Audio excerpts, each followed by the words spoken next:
tawag na salvation. Kaya sabi nga po ng ating Panginoong Kristo, bago siya umakyat sa langit, ang sabi niya, humayo kayo sa buong sanlibutan at ipangaral nyo ang mabuting balita upang ang sinumang sumampalataya at nabautismuhan ay maliligtas. At ang sabi ng Apostol Pablo, hindi ko ikinahiya ang mabuting balita sapagkat ito ang kapangyarihan ng Diyos sa ikaliligtas ng bawat mananampalataya. So, kaya kami po ay narito upang sundin ang utos ng ating Panginoon na humayo kayo sa buong sanglibutan.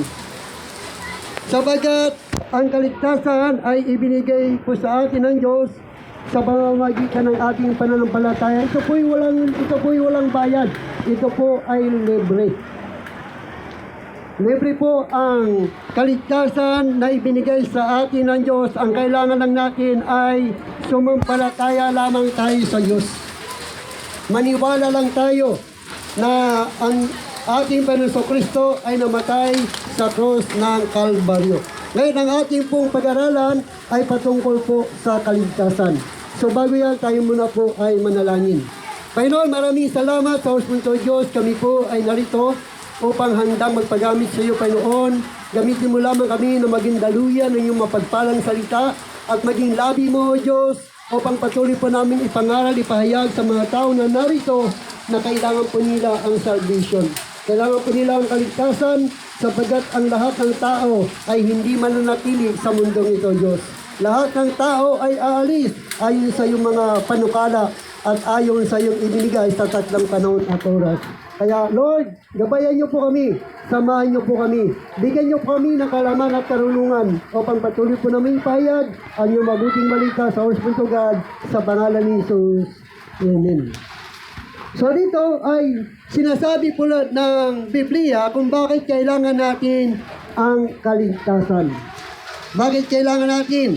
So kailangan natin ang kaligtasan sapagkat tayo ay nagkasala sa Diyos. Nagkasala sa Diyos sa pamamagitan ng kanilang pagsuway sa utos ng Diyos na huwag nilang kainin ang bungang kahoy na nagbibigay ng kalaman patungkol sa mabuti at masama. Yan ang utos ng Diyos sa panahon ni Adan at ni Eva. Dahil kung hindi nagkasala si Adan at si Eva, wala sana tayong kamatayan. Sapagkat ikaw at ako ay nilikha ng Diyos ayon sa kanyang wangis.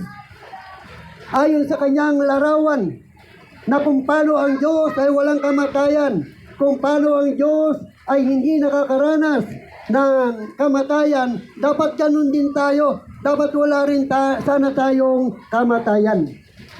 Dahil nga nung sumuway si Adan at si Eva sa utos ng Diyos, doon po dumating ang pagkakasala ng tao, kaya nagkaroon po tayo ng tinatawag na kamatayan, kung kaya kailangan tayong maligtas. Ang sabi doon sa Genesis chapter 2 verse 15 hanggang 17, ganito po sinasabi po ng banal na kasulatan, inilagay ng Panginoong Yahweh ang tao sa lamanan ng Eden upang ito'y pagyamanin at pangalagaan. Sinabi niya sa tao, makakain mo ang 5 bungang kahoy sa lamanan, maliban sa bunga ng punong kahoy na nagbibigay ng kalaman patungkol sa mabuti at masama. Huwag na huwag mong kakainin ang bungang iyon, sapagkat sa araw na kainin mo iyon, ikaw ay mamamatay. Ikaw ay mamamatay. Kaya dito, sinasabi ng banal na kasulatan na ang kanilang kasalanan ay pagsuway. Ay pagsuway sa utos ng Diyos. At ang kanilang pagsuway ay hindi po nila kagustuhan.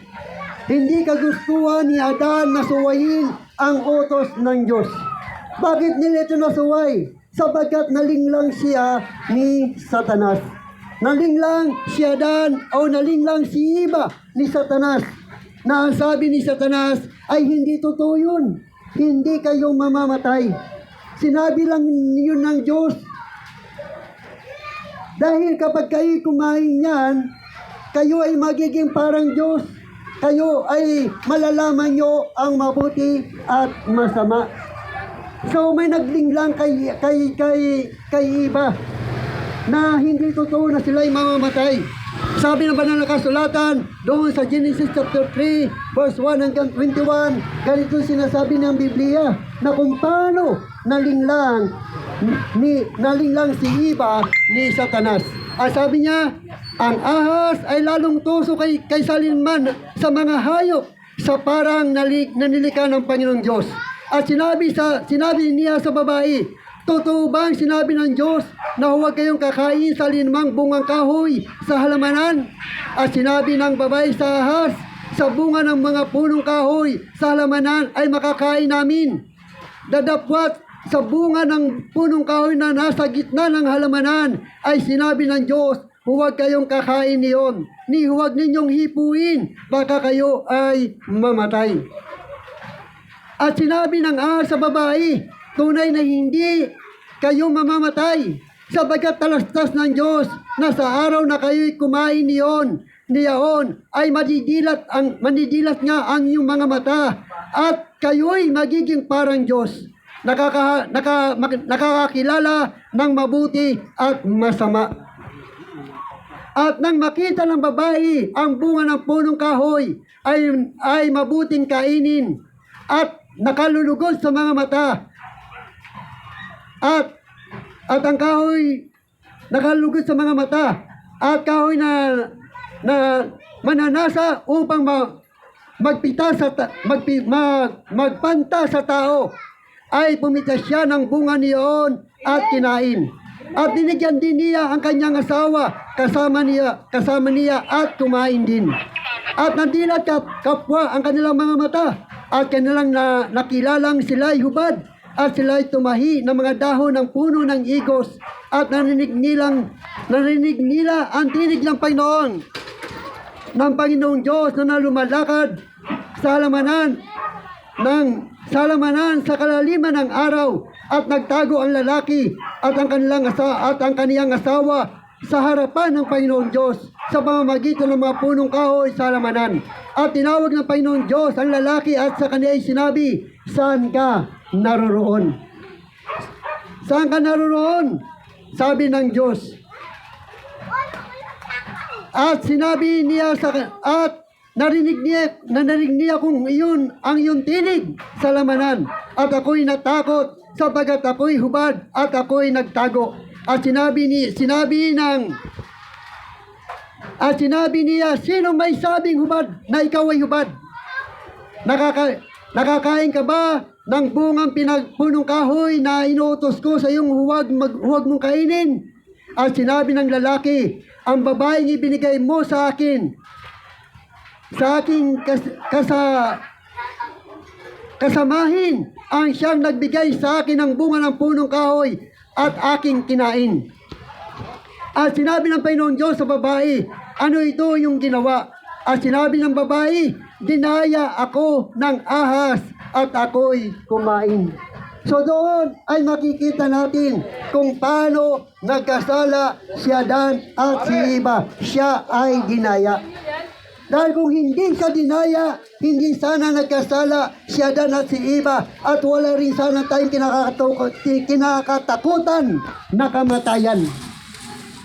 Wala sana tayong kinakatakutan na kamatayan sapagkat wala sa atin ang kapangyarihan ng kamatayan. Kaya nung araw na yon, si Adan at si Eva ay hinatulan ng Diyos ng kamatayan. Bakit? Sapagkat totoo ang sinabi ng Diyos na kapag kayo'y kumain ng bungang kahoy na yan, kayo ay mamamatay. Kaya doon nagsimula na ang tao ay nagkasala sa Diyos, kung kaya kailangan niya ang kaligtasan. Kung sasabihin natin, si Adan lang lamang ang nagkasala, si Eva lang naman ang nagkasala, bakit tayo nadamay sa kanyang kasalanan? Bakit tayo nadamay? Alam nyo ba mga magulang kapatid, kung bakit tayo nadamay sa kasalanan ni Adan at ni Eva? Sapagkat si Eva ang siyang ina ng buong sangkatauhan. Ganito ang sinasabi ng Biblia sa Genesis chapter 3 verse 20. Ang sabi niya, at tinawag na Eva ng lalaki ang kanyang asawa, sapagkat siya ang naging ina ng lahat ng mga nabubuhay. Siya ang ina ng lahat ng nabubuhay. Ibig sabihin, lahat ng taong nabubuhay sa mundong ito ay nanggaling kay Adan at kay Eva, kung kaya tayo ay nadamay sa kasalanan. Kung kaya tayo nadamay sa kasalanan dahil ikaw at ako ay nanggaling kay Eva. Kung titingnan nyo, halos magkaparehas ang ating pagkatao. Hindi po tayo magkakaiba, halos magkakaisa ang ating pagkatao. Ikaw ay may ulo, ako ay may ulo. Ikaw ay may mata, ako ay may mata. Ikaw ay may ilong, ako ay may ilong. Ikaw ay may paa, ako ay may paa. Ibig sabihin, isa ang pinagmulan po natin. Kaya lahat po tayo ay nadamay sa kasalanan dahil tayo po ay nagmula kay Adan at kay Eva.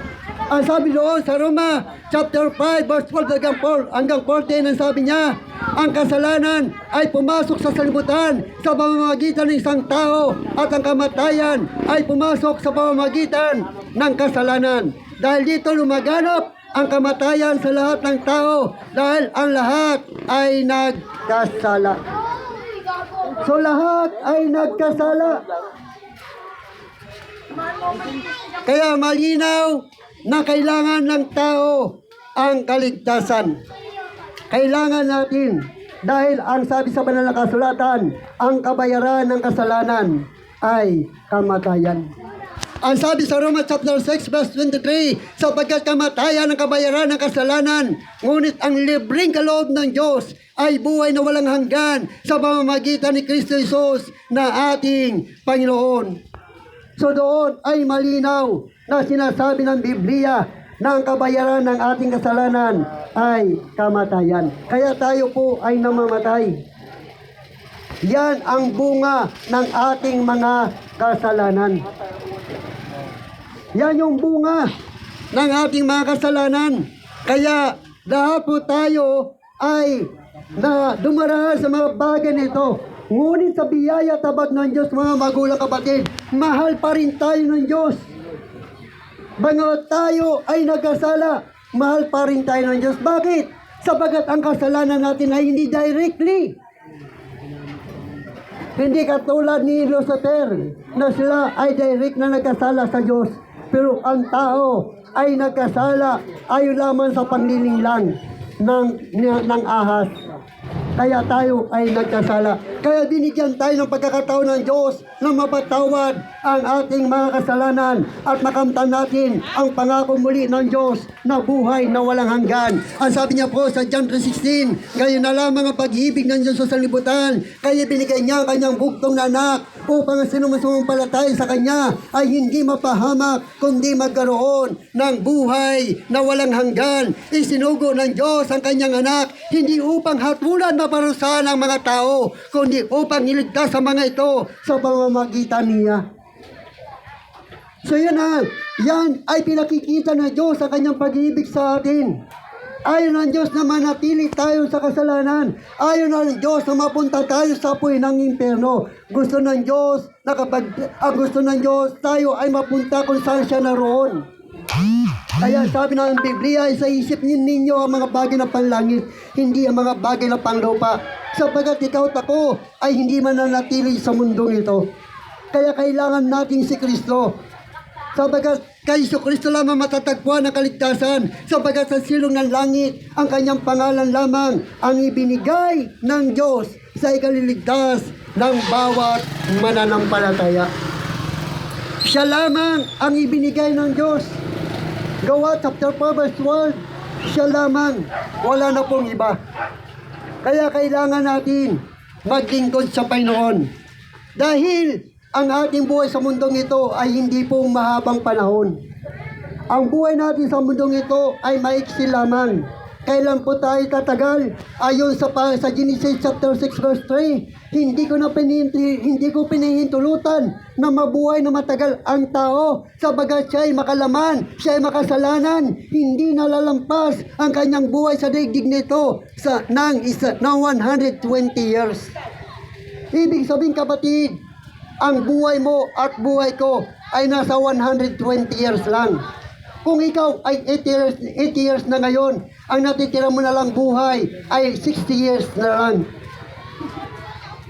Kung aabot ka pa roon, pero kung hindi ka aabot na doon, mayroon tayong Kristo upang tayo ay muling makamtan ang buhay na walang hanggan. Bago mangyari yon, ang gusto ng Diyos, bago mangyari yon, ay magkaroon tayo muli ng buhay na walang hanggan. Dahil ito'y nawala sa panahon ni Adan at ni Eva. Nawala ang buhay na walang hanggan na ito. Kaya gusto ng Diyos na muling ibalik ito sa atin. Ang buhay na walang hanggan ito, ayon sa 1 John chapter 4 verse 10, inihag ng Diyos ang kanyang pag-ibig sa atin nang isinugo niya sa mundo ang kanyang kaisa-isang anak upang magkaroon tayo ng buhay sa pamamagitan niya. Ito ang pag-ibig, hindi sa inibig natin ng Diyos, kundi tayo ang inibig niya at sinugo niya ang kanyang anak upang maging handog para magpatawad ang ating mga kasalanan. Para mapatawad ang ating mga kasalanan. Yun ang dahilan. At kaya kung ano bakit din ang dahilan kung kami ay narito. Dahil ang kaligtasan natin ay sa pamamagitan ng ating pananampalataya sa Diyos. Sa pamamagitan ng pananampalataya, dahil kung sapat na ang kamatayan ni Kristo sa krus ng Kalbaryo para ikaw ay maligtas, hindi na namin kailangan mangaral ng mabuting balita. Sapagat ang kaligtasan ay para lamang sa mga Hudyo. Wala po tayong kaligtasan mga hintil. Ang kaligtasan ay itinangako ng Diyos sa mga Hudyo at ang katuparan ng pangako ng Diyos nung si Kristo ay mamatay sa krus ng Kalbaryo. Kaya na sinabi ni Jesus Christ nung siya ay mamatay, it is finished. Wala ng Kristong muling mamatay para sa mga Israel. Ngunit tayo ay ang ating kaligtasan ay nasa biyaya lamang. Nung hindi tinanggap ng mga Israel si Kristo, tayo ay nagkaroon ng pagkakataon ng kaligtasan. At ang kaligtasan natin ay sa pamamagitan lamang ng pangangaral ng mabuting balita. Kaya sinabi ng Apostol Pablo, hindi ko ikiniya na ipangaral ang mabuting balita sapagat ito ang kapangyarihan ng Diyos sa ikaliligtas ng mga tao, ng mga taong nananampalataya. Kaya malinaw ang sinasabi ng Biblia na ang kaligtasan po natin ng mga hintil at ang ginamit ng Diyos para maligtas, walang iba kundi si Apostol Pablo. Si Apostol Pablo ang ginamit ng Diyos para ikaw at ako ay maligtas.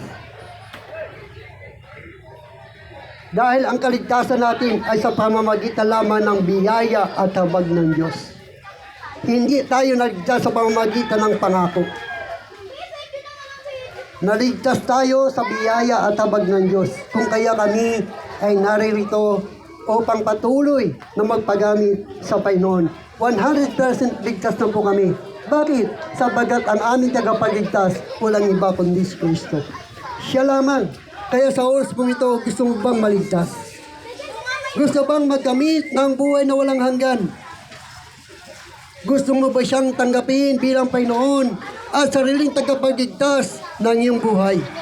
This is the time upang tanggapin mo siya bilang Panginoon at sariling tagapagligtas ng ating buhay. Kapatid, habang umaawit kami sa Panginoon, this is the time. Kailan pa ibibigay ang buhay mo't lakas? Baka mahuli ng lahat. Dahil kung tayo ay katulad ng mga Hudyo, hindi na natin kailangan sumampalataya kay Kristo. Sapat na ang kaligtasan, sapat ng kamatayan ni Kristo para ikaw ay maligtas. Pero hindi ka Hudyo, ikaw ay hintil. Ang ating kaligtasan ay nasa biyaya at habag lamang ng Diyos. Dahil hindi tinanggap ng mga Hudyo si Kristo, kaya nabaling sa atin ang salvation. At ang kaligtasan natin ay may bilang lamang. Hanggat hindi nabubuo ang bilang ng mga hintil, hindi matatapos ang pangangaral ng mabuting balita. Kapag nabuo na ang bilang ng mga hintil na tinawag ng Diyos, wala nang mangangaral ng mabuting balita. Hanggat bukas pa ang bilang ng mga hintil, patuloy tayong makakarinig ng mabuting balita. Kailan pa ibibigay?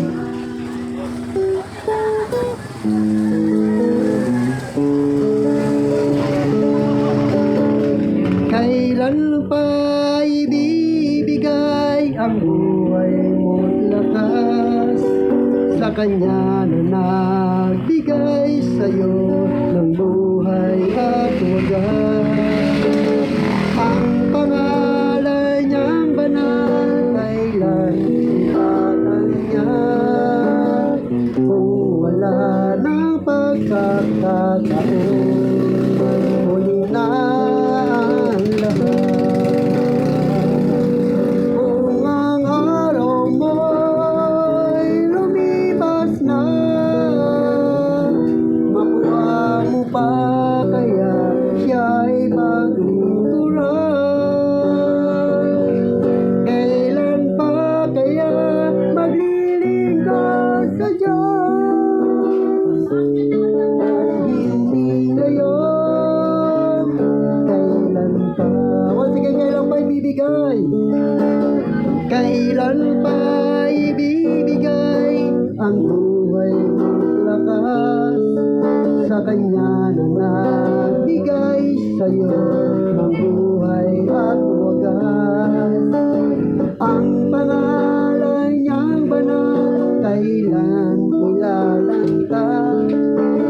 Kung wala ng pagkakataon, huli na ang lahat. Kung ang araw mo'y lumipas na, makuha mo pa kaya siya'y maglingkuran? Kailan pa kaya maglilingkod sa Diyos? Kung hindi ngayon, kailan pa? Kung hindi ngayon, kailan pa? Kapatid, ganito yung sinasabi sa Roma, chapter 13, verse 8. Sapagkat ang ganitong sinasabi, malapit sa iyo ang kautusan, nasa iyong mga labi at nasa iyong puso. Ang tinutukoy dito ay ang salitang ipinangangaral namin ay patungkol sa pananampalataya. Kung ipapahayag ninyong labi na si Jesus ay Panginoon at buong puso kang sasampalataya na siya'y muling binuhay ng Diyos, maliligtas ka. Sapagkat ang sumasampalataya ang tao sumasampalataya ang tao sa pamamagitan ng kanyang puso at sa gayon ay pinapawalang sala ng Diyos. Nagpapahayag naman siya sa pamamagitan ng kanyang labi at sa gayon ay naliligtas. Sinabi nga ng kasulatan, walang sinuman sumasampalataya sa kanya ang mapapahiya. Kaya sa oras pong ito, kapatid, nasa iyong mga labi ang kaligtasan. Kung ipapahayag mo siya sa oras pong ito, sabi ng Biblia, hingin niyo ang lahat ng bagay sa pamamagitan ng pananalangin. Tayo po ay mananalangin bilang pagsisisi ng ating mga kasalanan. Saan ka man naroon, ano man ang ginagawa mo, pwede kang sumunod sa panalangin na ito, na parang personal mo na rin na pananalangin. Tutulungan kitang manalangin sa mga oras po ito. Tayo po ay mananalangin, sundin niyo po ako. Sabihin po natin, Panginoon, marami pong salamat sa inyo pong mga salita na aking pong napakinggan. At nalaman ko po na ako yung makasalanan. At ang kasalanan na aking ginawa ay hindi ko kagustuhan. Ito ay isang paglilingdang lamang upang ako ay makagawa sa iyong kasalanan. Kaya sa mga oras pong ito, lumalapit po ko sa iyo na mayroong pagpakumbaba at pagsisisi sa mga nagawa kong kasalanan. Ito man ay sa pamamagitan ng aking mga gawa. Ito man ay sa pamamagitan ng aking mga salita. O ito man ay sa isip. O sa anumang bagay na aming ginagawa na hindi kalugod-lugod sa iyo. Sa araw pong ito, hinihiling ko po sa pangalan ng iyong anak na si Jesus na ako po ay iyong katawarin. Panginoon, sa mga oras pong ito, ako po'y nananampalataya na napakinggan mo ang aking pagsisisi. Sa mga oras pong ito, ay tinatanggap ko ngayon ang kapatawaran ng aking mga kasalanan. Kaya ako ngayon, sa aking pananampalataya, ako'y malinis na sa aking mga kasalanan. Kaya ako ngayon ay karapat-dapat na pumasok sa iyong kabanal-banalan. Binubuksan ko ngayon ang aking puso. Inanyayahan po kita na maghari ka sa aking buhay. Tinatanggap kita ngayon bilang Panginoon at sariling tagapagligtas ng aking buhay. Ikaw na po ang maghari sa aking buhay. Tulungan niyo po ako habang ako'y nabubuhay sa mundong ito.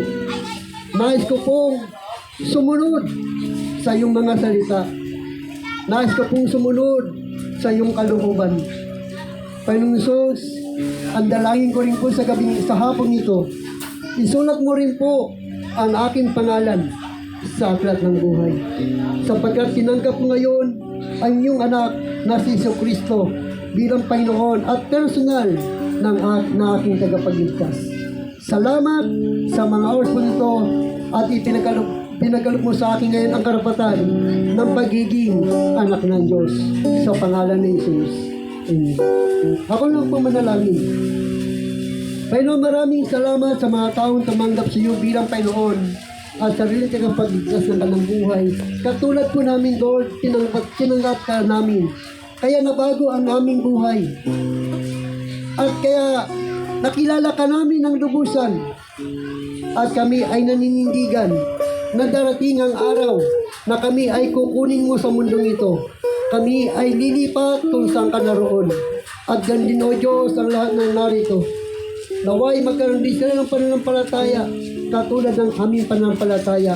Nananampalataya kami sa iyo, Diyos, bagamat hindi ka naming nakikita. Ngunit sa pamamagitan ng aming mga mata, lahat ng aming nakikita, alam po namin ikaw po ang may likha.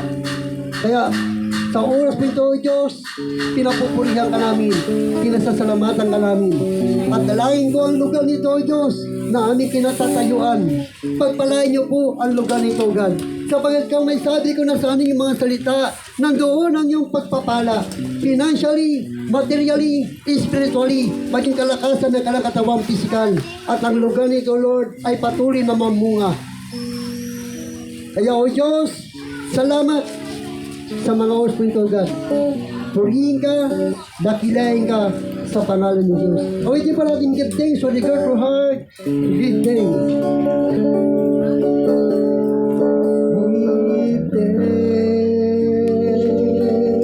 with a grateful heart. Give thanks unto the Holy. Give thanks. Because His promise Christ, Son, give thanks, with a grateful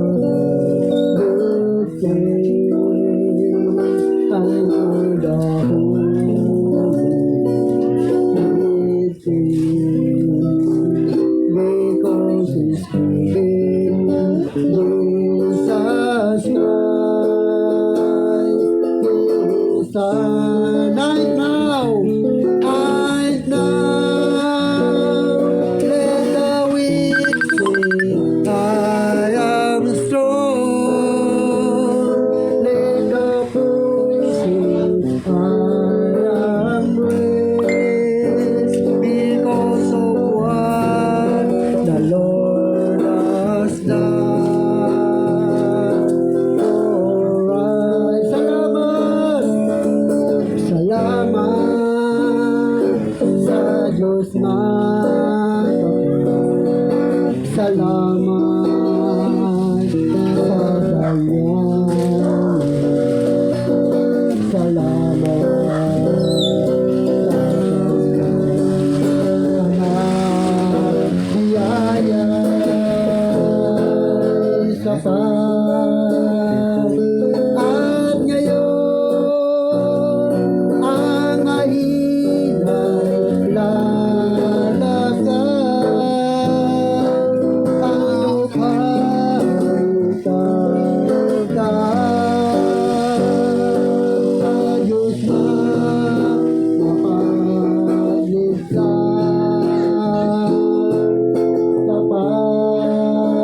po ay makiisa bilang pagpapasalamat na natapos ng gawain na ipinagkaloob sa atin ng Panginoon.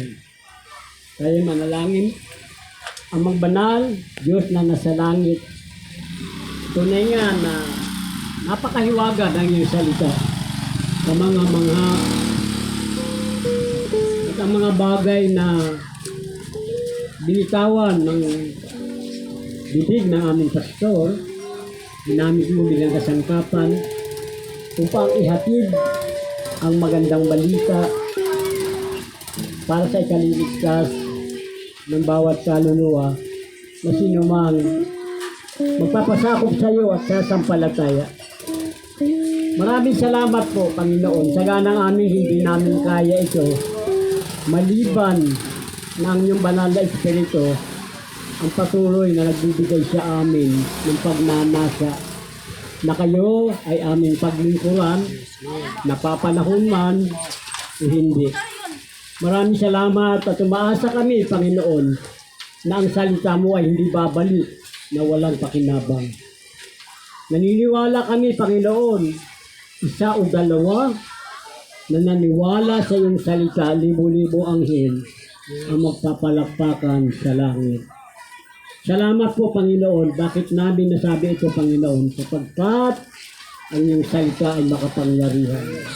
Maraming salamat po kung paano niyo kami dinala sa lugar na ito na sa kabila ng maulan, hindi ito naging hadlang, kundi naging mapayapa at nagkaroon kami ng kapanatagan sa aming puso na ipahayag ang iyong mga salita, Panginoon. Paano mo kami dinala rito na ligtas sa aming pag-uwi, pansamantala. Samahan mo po kami na makauwi kami sa aming tahanan na dala namin ang kapayapaan at kapanatagan na pag-uwi namin, O Diyos, ay masaya kami. At alam namin na hindi lamang ito ang unang Sabado na aming pagpaparito, kundi umaasa kami sa susunod na Sabado ay nagpapahayag din ng iyong mga salita na iba-iba ang iyong gagamitin, Panginoon, sa mga kasangkapan. Maraming salamat po, Panginoon. Purihin po kayo. Ito po ang aming panalangin sa pangalan ni Jesus. Amen. Okay, at bago tayo ay announcement po, kung gusto nyo pong umatin sa araw po ng panambahan po natin, dito po sa Mochipo po sa harap ni Kagawad Dance, sa loob po ng Happyland, ay meron po tayong panambahan dyan na ginaganap. Nagsisimula po tayo ng 10 o'clock po ng umaga at natatapos po tayo ng 12 o'clock para magpatuloy po ang yung napakinggan na salita ng Diyos, para hindi po yang mamatay, kundi patuloy po yan na mag-alab, na magiging katulad po namin na kami ay umaalab at nagpapatuloy sa aming pong pananampalataya sa Diyos. Kaya wini-welcome po namin kayo sa araw po ng bukas. Diyan po sa loob po ng Happyland, ang pangalan po ng simbahan po natin ay Disciple of Jesus Christ Mission Church. No? Kaya sa pangunguna po ng mga pastor sa oras po ito. Kaya maraming pong salamat sa iyong pong pakikinig at pakikisama po sa amin. Sa sunod po ng Sabado, kung laloobin ng Diyos, ay magpapatuloy po tayo sa pangangaral ng Mabuting Balita. Magkita-kita po tayo ulit sa sunod po na Sabado. God bless po. Maraming pong salamat.